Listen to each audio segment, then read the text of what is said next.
À Saint-Vincent-de-Paul, la Régie des Transports landais et la SPL Transland ont inauguré la 4e station au gaz naturel du département, un aménagement qui dispose de 2 pistes à charge rapide ouvertes au grand public et de 12 pistes à charge lente réservées aux bus de la RTL. Cette démarche, elle s'inscrit effectivement dans Néoterra, qui est la feuille de route transition énergétique et écologique de la région Nouvelle-Aquitaine.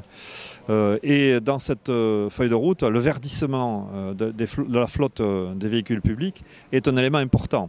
Parce qu'on sait que ce secteur-là est un secteur qui produit du gaz à effet de serre de manière très importante, 30% à peu près de la production, et donc responsable du réchauffement climatique.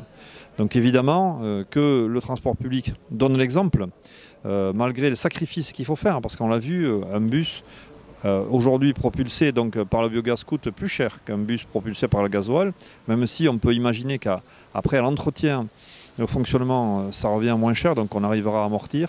Et dans cet esprit, donc 10 véhicules sont en service aujourd'hui, 9 vont arriver dans les jours qui vont suivre, et donc on aura une flotte de 20 véhicules pour commencer, qui va s'augmenter progressivement pour arriver à, on le souhaite, un verdissement total de la flotte des 250 à 300 véhicules aujourd'hui. Un verdissement des transports que souhaite également la région en sortant du tout diesel à l'horizon 2030, un projet ambitieux mais nécessaire pour les élus régionaux. Il faut qu'on trouve finalement cette économie circulaire qui nous permette non seulement de créer des méthaniseurs pour alimenter justement le réseau de gaz en biogaz, il faut qu'on puisse avoir de la distribution et qu'on puisse avoir des véhicules qui soient commandés par les entreprises ou par les collectivités locales. Aujourd'hui, le nombre de stations en Allemagne, c'est plus de 50 000. En Italie, c'est 40 000 à peu près. En France, on est, je crois, vers 200 ou 300 stations.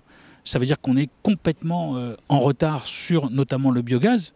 D'autres technos où on peut avoir un peu d'avance, mais là-dessus, on est complètement en retard. Ça veut dire qu'il faut rattraper ce retard et on s'est fixé des objectifs au niveau de la région. L'objectif à l'échéance de 2030, c'était 4 stations dans les Landes. On y est déjà et on a même 3-4 projets qui sont en cours et qui seront reliés justement avec des méthaniseurs, ce qui correspond véritablement à l'orientation qu'on porte.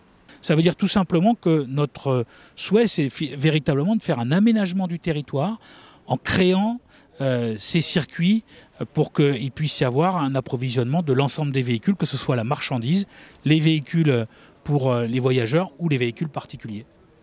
La région soutient donc des projets qui ont une partie destinée au grand public afin de permettre à tous ceux qui le souhaitent de passer aux véhicules au gaz naturel sans souci de ravitaillement.